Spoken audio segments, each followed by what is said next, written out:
Bonjour et bienvenue dans ma cuisine. Alors cette semaine je vous propose un poisson au four. Vous avez été nombreux à me demander des idées pour cuisiner le poisson. Et bien voilà la façon dont je cuisine le poisson le plus simplement du monde. Il suffit d'avoir quelques petites astuces et vous allez voir, ça sera toujours réussi. La première astuce, elle réside dans les ingrédients que je vous ai mis là.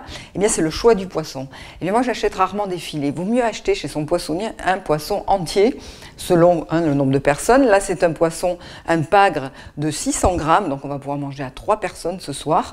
Et donc l'astuce, c'est pas toujours d'acheter la dorade royale ou le loup, mais regardez à côté, souvent il y a des pageots, il y a des dorades grises, il y a des mulets du large qui sont 2 fois moins chers et qui sont tout aussi bons. Donc faites confiance à votre poissonnier, il aura toujours quelque chose qui vous satisfera. Ensuite, eh bien, pour accompagner ce poisson, on va le déposer sur un lit de pommes de terre. Elles sont encore nouvelles, c'est la saison, donc j'en ai pris des pommes de terre nouvelles, des oignons nouveaux, et on pourrait juste assaisonner avec du sel, du poivre, un petit peu de piment, on pourrait s'arrêter là. Mais si vous avez à la maison, dans vos placards, des capres, eh bien on pourra en mettre, et des olives. Alors je veux pas compliquer la recette, parce que là j'ai des olives Taliache d'Italie que j'avais acheté en plus des noyautées, donc moi je vais mettre celle-là, ça va être très bon. Mais sinon, si vous avez des olives type comme celle-là, Picholine, en fait il faut éviter l'olive noire à la grecque. Sinon, vous n'avez pas d'olive, vous n'en mettez pas, ça sera toujours aussi bon. Voilà pour les ingrédients, mais maintenant j'ai quelques minutes seulement pour vous prouver que sincèrement, cuisiner du poisson c'est facile. Alors c'est parti. Alors pour cette recette, en fait, vous avez 2 étapes de cuisson. La première étape, c'est la cuisson des pommes de terre que l'on va cuire avant de mettre le poisson. Donc là, vous avez vu, j'ai mis un bon filet d'huile d'olive au fond du plat. Je dépose mes pommes de terre nouvelles que je n'ai pas pelées et que j'ai coupées en lamelles assez épaisses. Il faut que ça recouvre le plat. Ensuite, quels que soient les oignons que vous avez à la maison, selon la saison, vous les coupez en lamelles pas trop fines non plus. Là, ce sont des oignons et des échalotes nouvelles. Et puis, on va assaisonner tout ça. Donc, si vous n'avez que sous la main du sel, du poivre ou du piment et de l'huile d'olive, eh bien ça marchera. Là, c'est mon piment oriental qui est un petit peu plus fort que le piment d'Espelette, mais vous pouvez mettre du piment d'Espelette, ça sera parfait.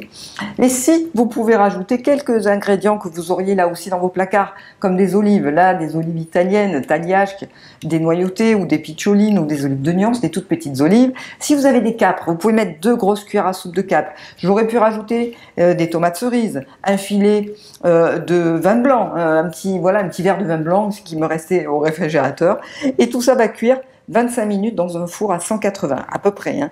En fait, vous surveillez quand c'est cuit, quand c'est prêt à être dégusté tel quel, eh bien c'est parfait. La première étape de la recette est terminée, et la deuxième étape, eh bien, c'est que l'on va déposer le poisson entier sur ce lit de pommes de terre, là un pagre de 600 grammes, pêché à Marseille. Donc j'aurais pu en mettre 2 parce que mon plat est bien gros.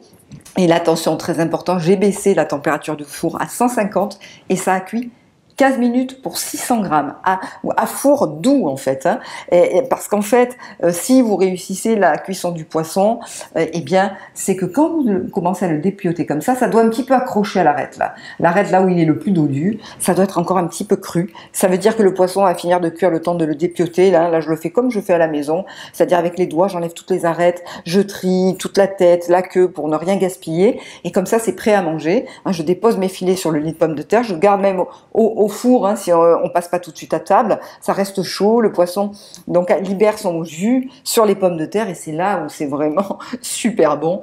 Et vraiment, quel que soit le poisson, une dorade, un loup, à peu près 1 kilo, ça doit cuire 25 minutes à 150 degrés, pas plus. Sinon, demandez à votre poissonnier la cuisson lente, mais surtout à température très basse, 150 degrés, pas plus. Ça, c'est l'astuce. Bon appétit!